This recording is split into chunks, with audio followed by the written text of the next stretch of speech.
I have spent 2 days in Saudi Arabia on an official tour. I've held several meetings.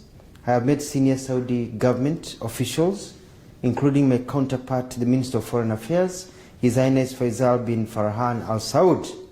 I've also met the Vice Minister for Labour, His Excellency Dr. Abdullah Nasser Abtain.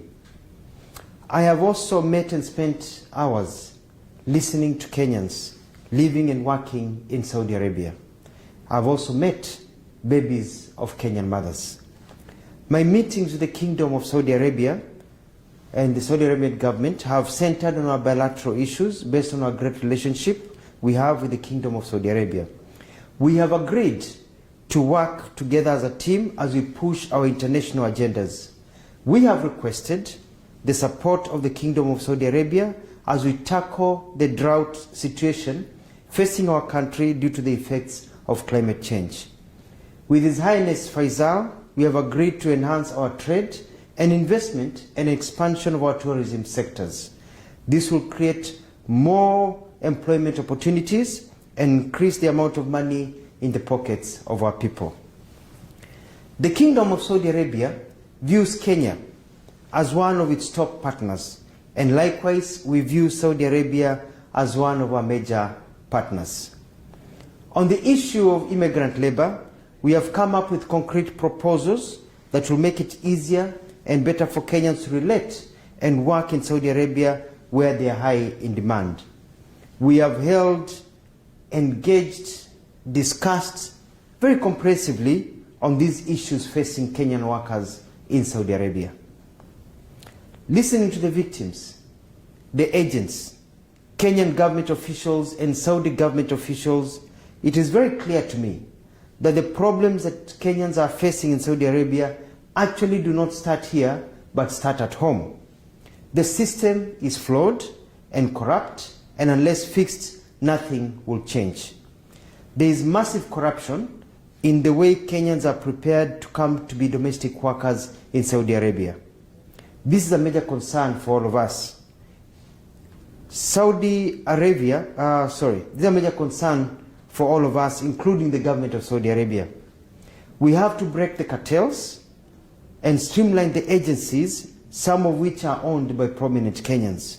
We have agreed to work on a modality to get Kenyan labor agencies to have offices here in Saudi Arabia so as to deal with issues concerning their clients, that is the Kenyans they bring here.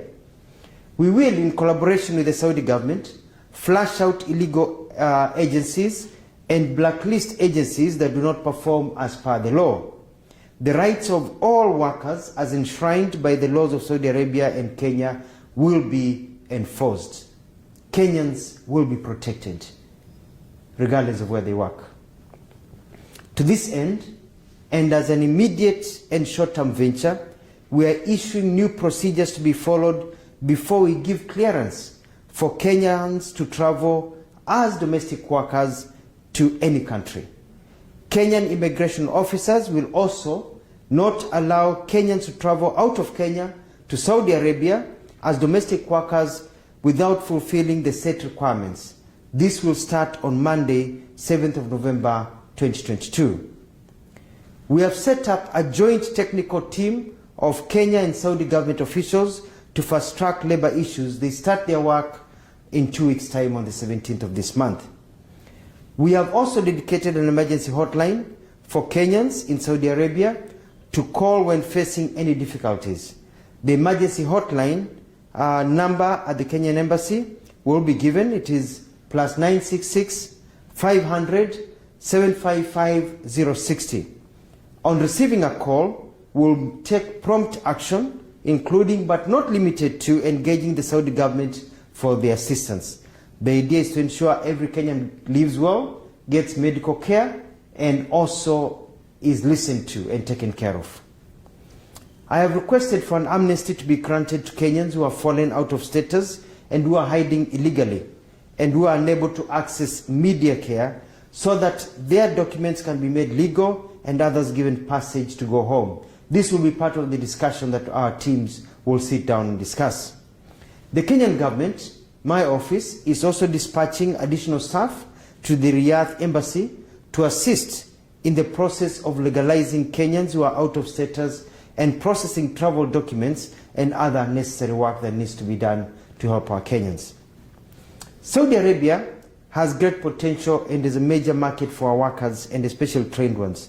Kenyans here working, apart from the domestic ones, the other ones working in other areas, appear to be very happy. I've met many, they are happy, they are well paid, they're sitting pretty, and they're making a lot of money. So we just need to fix the domestic part, workers' part, and everything will be flawless. And as I've said, we have noticed that the problem is not necessarily here in Saudi Arabia only, but the major problem is back at home with the agents and all the ukora that continues when they get here. We have requested for an increase of quotas to allow Kenyans. We have many Kenyans who are graduates in hospitality, engineering, nurses, doctors, people in all fields, accounting, to be allowed to come to work here. And they have said they need Kenyan labor. So I'm asking Kenyans, be prepared. You'll be coming here as professionals to work here and make a lot of money so that you can also help yourselves and your families. I thank the Kenyans I've met. Kenyans, whether they be agents, Kenyans living here, professional work, Kenyans, domestic workers. I have listened to you. You've been very, very candid. My officials have been very candid. And I want to assure you that you have nothing to worry about. You have the hotline. Now you don't have to just depend on social media. You don't have to depend on your families. You can get your help there.